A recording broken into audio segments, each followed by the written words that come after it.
Indian നേവിയുടെ southern naval കമാൻഡിൻ്റെ കൊച്ചിയിലുള്ള യൂണിറ്റിലാണ് ഞാനിപ്പോൾ posting ആയിരിക്കുന്നത്. എൻ്റെ ഡെസിഗ്നേഷൻ്റെ പേര് MTS അഥവാ മൾട്ടി ടാസ്കിംഗ് സ്റ്റാഫ് എന്നാണ്. എൻ്റെ MTS ജേർണി സ്റ്റാർട്ട് ചെയ്യുന്നത്, അല്ലെങ്കിൽ കുറച്ചും കൂടി കൃത്യമായി പറഞ്ഞാൽ MTS എന്ന് ഞാൻ ആദ്യമായി കേൾക്കുന്നത് തന്നെ സ്മാഷിലെ അപ്ലിക്കേഷൻ ക്യാമ്പയിൻ്റെ ഭാഗമായിട്ടാണ്.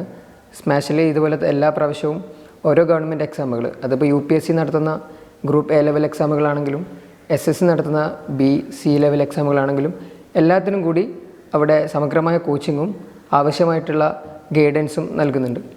അങ്ങനെ കഴിഞ്ഞ മാർച്ച് ഏപ്രിൽ സമയത്താണ് MTSൻ്റെ അപ്ലിക്കേഷൻ വരുന്നത്. അപ്പോൾ നമ്മുടെ സാറ് സമയബന്ധിതമായിട്ട് തന്നെ നമ്മളതിനെ അവെയർ ചെയ്യുകയും അതിന് അപ്ലിക്കേഷന് വേണ്ട എല്ലാവിധ സഹായങ്ങളും നൽകുകയും ചെയ്തു.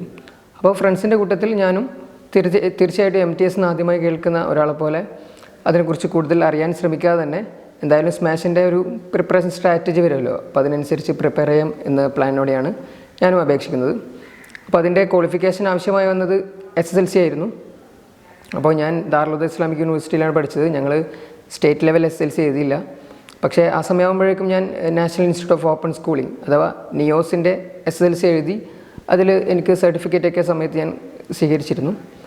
അങ്ങനെ ഞങ്ങൾ ഏകദേശം ജൂൺ 18 ആണ് നമ്മുടെ എക്സാം. ആ സമയമാകുമ്പോഴേക്കും എൻ്റെ 2023 പ്രിലിംസ് കഴിഞ്ഞ് ആ ഒരു പ്രിലിംസ് കഴിഞ്ഞ് അടുത്തൊരു ട്രാൻസിഷൻ്റെ ഒരു സ്റ്റേജിലായിരുന്നു. അങ്ങനെ ഞങ്ങൾ സ്മാഷിൽ നമുക്ക് എക്സാമിൻ്റെ തലേദിവസം അല്ലെങ്കിൽ എക്സാമിൻ്റെ ആ ഒരു വീക്കുകളായിട്ട് ഒരുപാട് മോക്ക് ടെസ്റ്റുകളൊക്കെ നടത്തിയിരുന്നു. അപ്പോൾ മോക്ക് ടെസ്റ്റൊക്കെ അറ്റൻഡ് ചെയ്തിട്ടാണ് MTSന് പോകുന്നത്. അപ്പോൾ നേരത്തെ പ്ലാൻ ചെയ്ത പോലെ തന്നെ ഇതിന് 2 സെഷനുകളായിട്ട് നടക്കുക. ഒരു സെഷനിൽ കൂടുതലായിട്ടും നമ്മുടെ ജനറൽ നോളജാണ് അളക്കുന്നത്. അത് തീർച്ചയായിട്ടും അത് ജനറൽ മാർക്കിൽ അത് കൗണ്ട് ചെയ്യുകയും ചെയ്യും. അതുപോലെ തന്നെ പിന്നെ ഒരു സെഷനുള്ളത് ഇംഗ്ലീഷ് നോളജാണ്. നമ്മുടെ ഇംഗ്ലീഷിൽ എത്രത്തോളം പ്രൊഫിഷ്യൻസി ഉണ്ട് എന്ന് ചെക്ക് ചെയ്യും.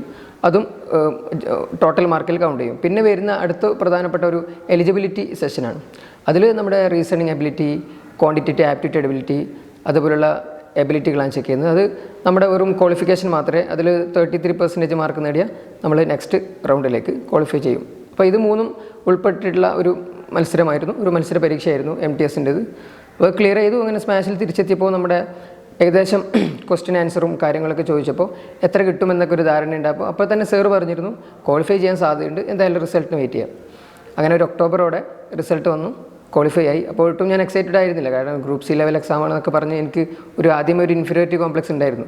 പക്ഷേ പിന്നീട് പോസ്റ്റിംഗ് സദേൺ നേവൽ കമാൻഡിൽ, അത് തന്നെ കൊച്ചിയിലോ അല്ലെങ്കിൽ പിന്നെ അതിൻ്റെ പരിസരങ്ങളിലോ, എന്തായാലും നമ്മുടെ കേരളത്തിൽ തന്നെ ആയിരിക്കും എന്ന് മനസ്സിലാവുകയും നേവിയിൽ ഒരു മോശമില്ലാത്ത ജോബാണെന്ന് തിരിച്ചറിയുകയും ചെയ്ത ശേഷമാണ് ശരിക്കും ഇതിനുള്ള ഒരു കംപ്ലീറ്റ് മെൻ്റലി ഞാനൊന്ന് സാറ്റിസ്ഫൈഡ് ആയത്. അപ്പോൾ അങ്ങനെ ഒരു ഗവൺമെൻറ് ജോബ് കിട്ടി, അൽഹംദുലില്ലാ. അപ്പോൾ അതിൻ്റെ ഡോക്യുമെൻ്റ് വെരിഫിക്കേഷൻ 2 തവണ കഴിഞ്ഞു. ഇനിയിപ്പോൾ ഈ മാസം 27 2024 ഫെബ്രുവരി 27 ഞാൻ ജോയിൻ ചെയ്യുകയാണ്.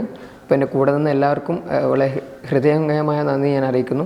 അതുപോലെ തന്നെ ഈ MTS പോസ്റ്റ് എനിക്ക് അറിയിച്ചു തന്നതിൽ, അതുപോലെ തന്നെ കഴിഞ്ഞൊരു വർഷമായിട്ട് കോച്ചിങ് തുടങ്ങിയ എല്ലാ കാര്യങ്ങളും എന്നെ പരിപൂർണമായി പിന്തുണക്കുന്ന സ്മാഷിനും അവിടെയുള്ള എൻ്റെ സാറന്മാർക്കും പ്രത്യേകം നന്ദി അറിയിക്കുന്നു. സ്മാഷ് ആർക്കാണ് ഞാൻ റെക്കമെൻഡ് ചെയ്യുന്നത് എന്ന് ചോദിച്ചാൽ തീർച്ചയായിട്ടും ഗവൺമെൻറ് എക്സാം ആസ്പിറേഷൻ മനസ്സിൽ കൊണ്ട് നടക്കുന്ന വളരെ റീസണബിൾ ആയിട്ടുള്ള അല്ലെങ്കിൽ അഫോർഡബിൾ ആയിട്ടുള്ളൊരു റേറ്റിൽ നമുക്ക് പ്രിപ്പറേഷൻ മുമ്പോട്ട് കൊണ്ടുപോകണം ആഗ്രഹിക്കുന്ന ഏതൊരു ആസ്പിറൻറ്റിനും സ്മാഷിലേക്ക് കടന്നു വരാം. അതേപോലെ തന്നെ നമ്മുടെ അക്കാഡമിക് ബാക്ക്ഗ്രൗണ്ടുകളോ അല്ലെങ്കിൽ നമ്മുടെ ഫൈനാൻഷ്യൽ മറ്റു ബാക്ക്ഗ്രൗണ്ടുകളൊന്നും ഇവിടെ പ്രസക്തമല്ല. വളരെ പൂജ്യത്തിൽ നിന്ന് തന്നെ നമുക്ക് നമ്മുടെ പ്രിപ്പറേഷൻ തുടങ്ങാമെന്നതാണ് സ്മാഷിൽ ഞാൻ കാണുന്ന ഹൈലൈറ്റ്. അതുപോലെ തന്നെ സ്മാഷ് ഈ അടുത്തായിട്ട് വളരെ റീസെൻ്റായിട്ട് ഒരു പുതിയ സ്കീമും കൂടി പ്രഖ്യാപിച്ചിട്ടുണ്ട്. ഫോക്കസ് 25 എന്നാണ് ഈ സ്കീമിന് പേരിട്ടുള്ളത്. ഇതുകൊണ്ട് ലക്ഷ്യമാക്കുന്നത് PUCയിൽ നിന്ന് വരുന്ന കുട്ടികൾക്ക് കൃത്യമായിട്ടുള്ള UPSC ഫോളോ അപ്പോടുകൂടെ, അതുപോലെ തന്നെ UPSCയുടെ അടക്കം മറ്റു ഗവൺമെൻറ് എക്സാമുകൾ, കർണാടക സർക്കാരിൻ്റെ KS ഉണ്ട്, അതുപോലെ SSC നടത്തുന്ന ഒരുപാട് എക്സാമുകൾ, ഇതിനൊക്കെ കൃത്യമായിട്ടുള്ള മെൻറ്റർഷിപ്പോടെ ഫോളോ അപ്പോടെ അതിനുവേണ്ടി പ്രിപ്പയർ ചെയ്യുന്ന ഇവിടെ തൊട്ടടുത്തുള്ള ആൽവാസ് ഇൻസ്റ്റിറ്റ്യൂട്ടിലെ ഡിഗ്രി അടക്കമുള്ള വലിയൊരു സംവിധാനമാണ് സ്മാഷ് വിഭാവന ചെയ്തിട്ടുള്ളത്. താല്പര്യമുള്ളവർക്ക് സ്മാഷിനെ ബന്ധപ്പെടുന്നതാണ്. നമ്പർ ഇവിടെ കൊടുത്തിട്ടുണ്ട്.